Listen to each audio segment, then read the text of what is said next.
ഉണ്ട്. അതെ അങ്കിൾ, എനിക്ക് അലീനയെ ഒരുപാട് ഇഷ്ടമാണ്. എനിക്ക് എൻ്റെ ജീവിതത്തിലേക്ക് കൂട്ടിക്കൊണ്ടുവരണമെന്ന് ആഗ്രഹമുണ്ട്. എന്നാൽ ഞാൻ നടത്തിത്തരും നിങ്ങളുടെ വിവാഹം എന്ന് പറയാണ്. ആരെതിർത്താലും ഞാൻ നിങ്ങളുടെ വിവാഹം നടത്തിത്തരും എന്ന് പറയാണ്. മനു ആകെ ഷോക്കായിട്ട് നിൽക്കുക കേട്ടോ. അങ്കിൾ എന്താ പറഞ്ഞത്? അതെ, അവളുടെ അച്ഛൻ്റെ സ്ഥാനത്ത് നിന്നുകൊണ്ട് എൻ്റെ മകളാണ് അവളെ ഞാൻ നിനക്ക് കൈ പിടിച്ച് തരും മനു എന്ന് പറയുമ്പോൾ, അങ്കിൾ എന്തൊക്കെയാണ് പറയുന്നത്, എനിക്കൊന്നും മനസ്സിലാവുന്നില്ല എന്ന് പറയുമ്പോൾ ബാലചന്ദ്രൻ പറയുന്നുണ്ട്, ഞാനൊരു കാര്യം പറയാം, പക്ഷേ നീ തൽക്കാലം ഇത് അറിഞ്ഞതായിട്ട് ഭാവിക്കാൻ പാടില്ല, ഒരാളോടും പറയാനും പാടില്ല, അലീനയോട് പോലും ഇതിനെപ്പറ്റി സംസാരിക്കാൻ പാടില്ല എന്ന് പറയാണ്. ഇല്ല അങ്കിൾ, എന്താ കാര്യം എന്ന് ചോദിക്കുമ്പോൾ അലീന വൈജയന്തിയുടെ മകളാണ് എന്ന് പറയാണ്. അങ്കിൾ എന്തായി പറഞ്ഞത് എന്നോർത്ത് ആകെ ഇങ്ങനെ ഒരു ഷോക്കിലാണ് മനു നിൽക്കുന്നത്.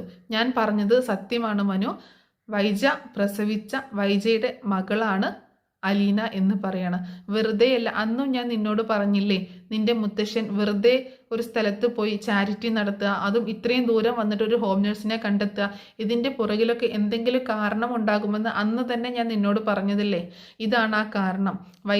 വൈജയ്ക്ക് വിവാഹത്തിന് മുൻപ് ജനിച്ച മകളാണ് അലീന എന്ന് പറയാണ്.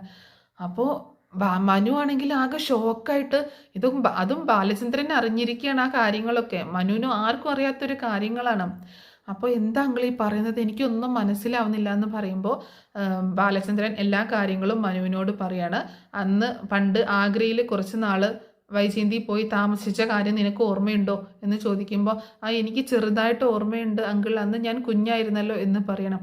ആ സമയത്ത് വൈജയ്ക്കൊരു പ്രണയം ഉണ്ടായിരുന്നു.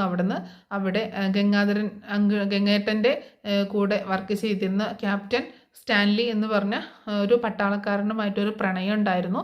പിന്നീട് അവരവിടെ ഒന്നിച്ച് താമസിക്കുകയും ഒക്കെ ചെയ്തിട്ടുണ്ടായി. അങ്ങനെ ആ ഒരു ബന്ധത്തിൽ വൈജയ്ക്ക് ജനിച്ച മകളാണ്. പിന്നീട് അവളുടെ ജീവിതത്തിൽ എന്താണ് സംഭവിച്ചത് എന്നുള്ള കാര്യങ്ങളൊന്നും വ്യക്തമായിട്ട് എനിക്കറിയില്ല. പക്ഷേ വൈജ പ്രഗ്നൻ്റ് ആവുകയും പിന്നീട് നാട്ടിൽ വന്നു കഴിഞ്ഞാൽ അത് വലിയൊരു പ്രോബ്ലം ആകുമല്ലോ എന്ന് കരുതിയിട്ട് തിരുവനന്തപുരത്ത് നിങ്ങളുടെ ഒരു അമ്മാവനില്ലേ, അവരുടെ വീട്ടിൽ പോയിട്ട്, രാവുണ്ണി അമ്മാവിൻ്റെ വീട്ടിൽ പോയിട്ട് അവിടെ ഒരു വർഷം താമസിച്ചതും നിനക്ക് ഓർമ്മയില്ലേ എന്ന് ചോദിക്കുകയാണ്. അതേ അങ്കിൾ, എനിക്ക് ഓർമ്മയുണ്ട്, ഞാൻ ചെറുതാണെങ്കിലും ആ കാര്യങ്ങളൊക്കെ എനിക്ക് ഓർമ്മയുണ്ട്, അമ്മ പറഞ്ഞു, ഞാൻ കേട്ടിട്ടുണ്ട് എന്ന് പറയണം. അങ്ങനെ ആ സമയത്ത് വൈജ പ്രസവിച്ച കുഞ്ഞാണ് അലീന എന്ന് പറയണം. അപ്പോൾ എനിക്ക് വിശ്വസിക്കാൻ കഴിയുന്നില്ല എങ്കിൽ, ആൻറ്റിക്ക് ഇങ്ങനെ ഒരു അബദ്ധം പറ്റിയ കാര്യം എനിക്ക് വിശ്വസിക്കാൻ കഴിയുന്നില്ല എന്ന് പറയുമ്പോൾ, നിനക്കിത് വിശ്വസിക്കാൻ കഴിയുന്നില്ല എന്ന്, ഇത് ഞാൻ അറിഞ്ഞ എൻ്റെ അവസ്ഥ എന്തായിരിക്കും, നീ ഒന്ന് ആലോചിച്ച് നോക്കിയേ.